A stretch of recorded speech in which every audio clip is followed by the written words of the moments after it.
Hello everyone, welcome to the Inventor new channel.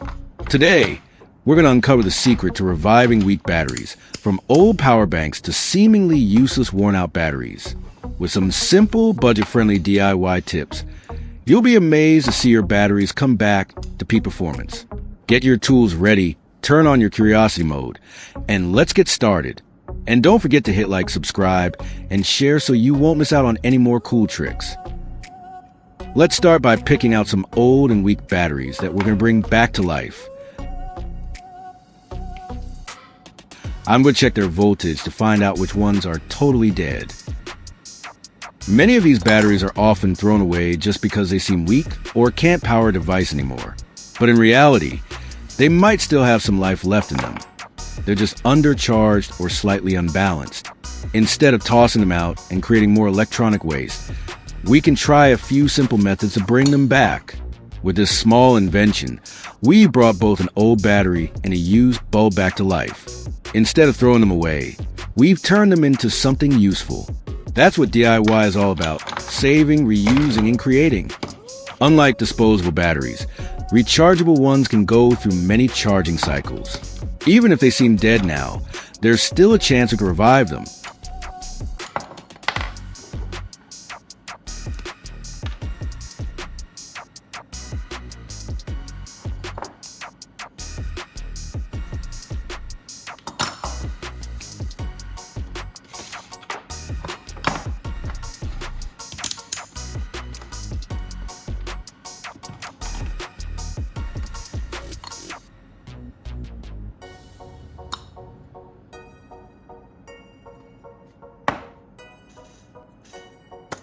In today's video, I'll reveal a hidden secret that's been sitting inside this old light bulb all along.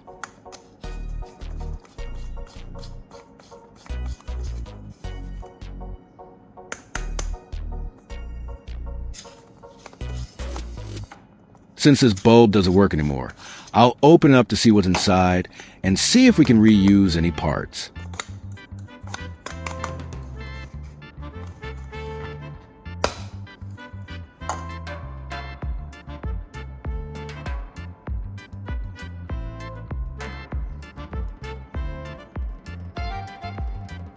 Can you spot this tiny black part inside the bulb?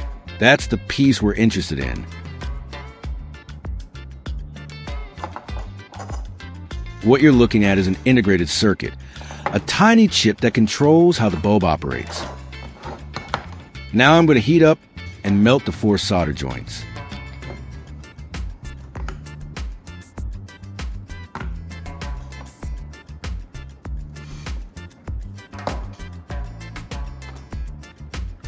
In an LED bulb, the integrated circuit plays a key role in controlling the flow of electricity. It regulates voltage and current to ensure the LEDs receive the right amount of power, not too much to avoid burning out, and not too little to keep them bright. It also helps with smooth startup and protects the bulb from sudden power surges. Basically, it's the brain that manages how the bulb works efficiently and safely.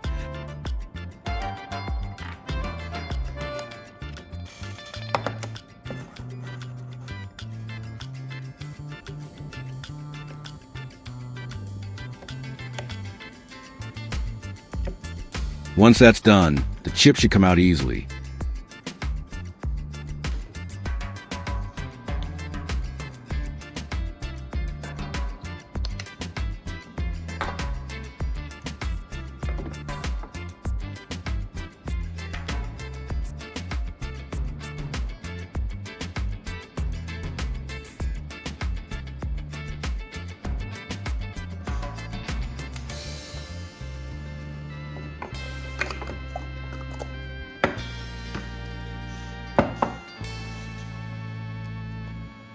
I'm going to begin by connecting the power wires first. This will supply electricity to the circuit. This component is pretty tiny, so be extra careful while working with it to avoid bending or damaging the pins.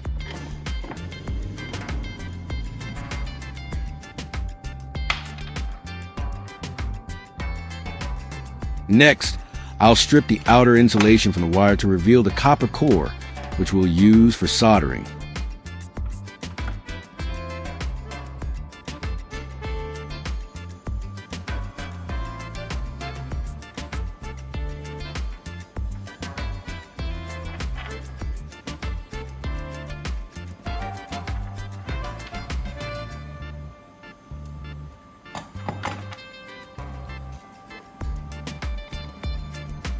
I'm using a 5V charger, which is suitable for charging 3.7V lithium batteries when combined with a proper charging circuit.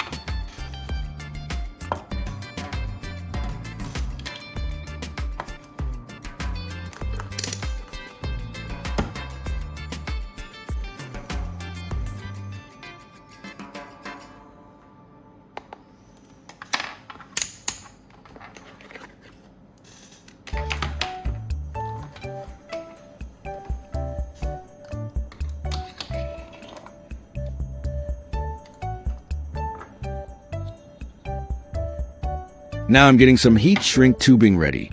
We'll slide it over the wires and use it to cover and protect the solder connections once we're done.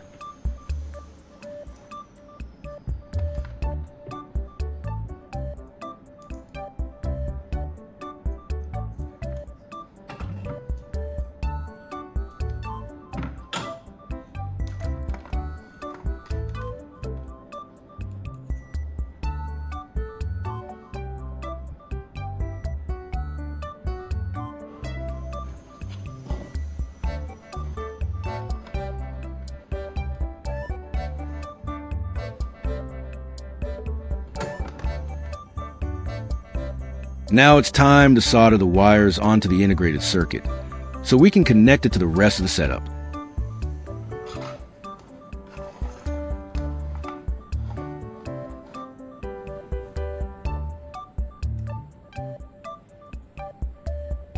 When connecting the power, I'll solder the wire to the side of the board that doesn't have any positive or negative symbols marked. The circuit board already has a polarity clearly marked, so just make sure to follow those labels when connecting the wires. On the other side, I'll connect the red wire to the positive terminal and the black wire to the negative terminal.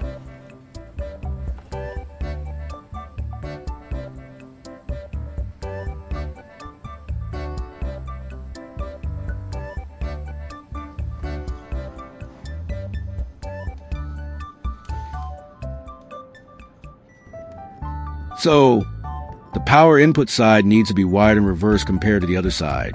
The wire colors should be opposite.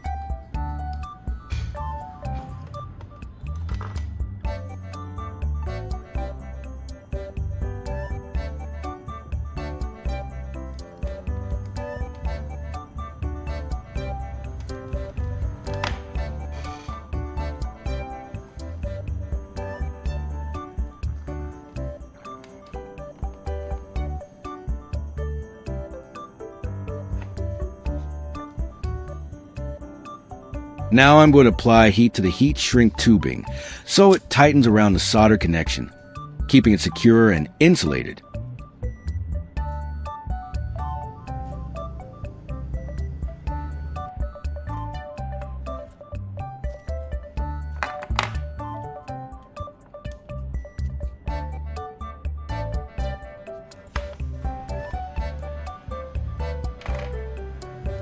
Now I'm going to attach the other end of the wire to an alligator clip, which will make it easier to connect and disconnect during testing.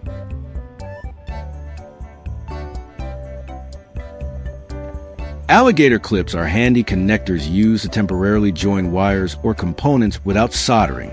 They're great for testing circuits, holding connections during experiments, or quickly attaching to battery terminals. With their spring-loaded jaws and metal teeth, they grip tightly and provide a reliable electrical connection, perfect for DIY projects and prototyping.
And that's a wrap. We've pretty much completed our custom charging setup.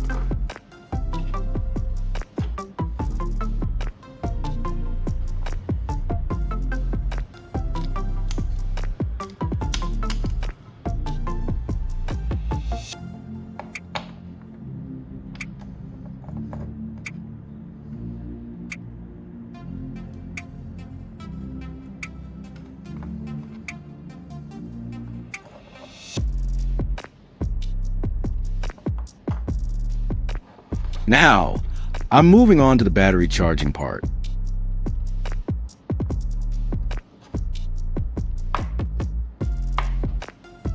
I'll place the multimeter probes on the connection between the charger and the battery holder, so you can see the voltage increase in real time. As you can see, the voltage is climbing up quite fast. That means the battery is taking the charge well. The charging starts off fast, but as the battery gets close to being full, it slows down gradually. That's completely normal.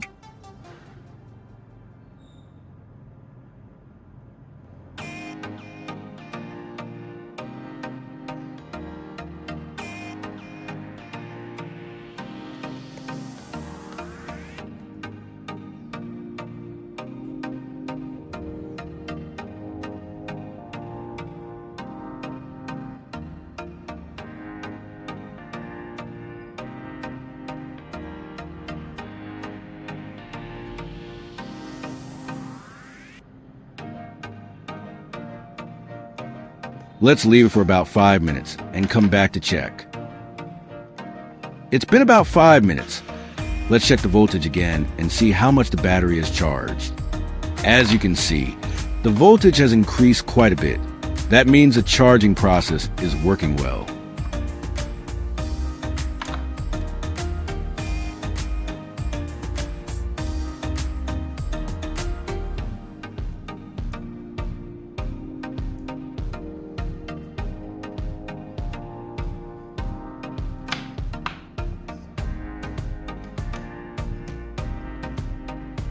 I'm going to try it with another battery that has less charge to test the setup further.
So here are the results. The first battery, which had a bit more charge to begin with, charged up quickly and reached a stable voltage in just a few minutes. The second battery, which started off lower, is also charging steadily, just a bit slower as expected.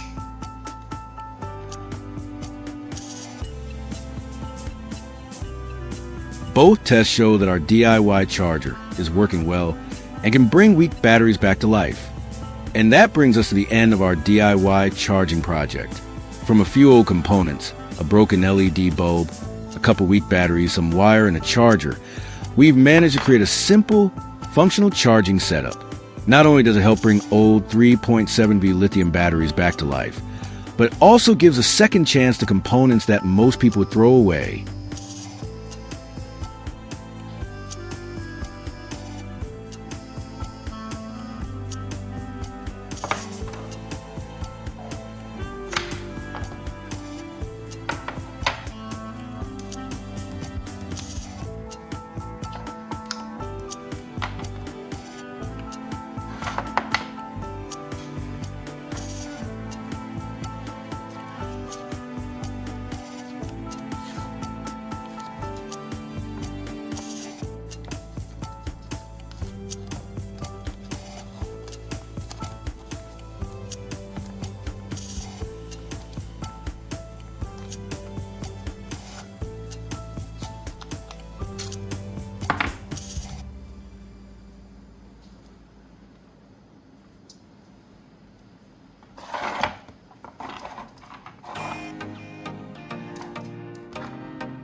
This project is proof that with a bit of creativity, patience, and basic tools, you can build something useful, save money, and reduce electronic waste all at once. It's also a great way to better understand how circuits and charging systems work, especially if you love learning by doing. And if you have any questions or want to share your own version of this build, feel free to drop a comment below. I'd love to hear from you. Thanks so much for watching, and see you next time on Inventor New.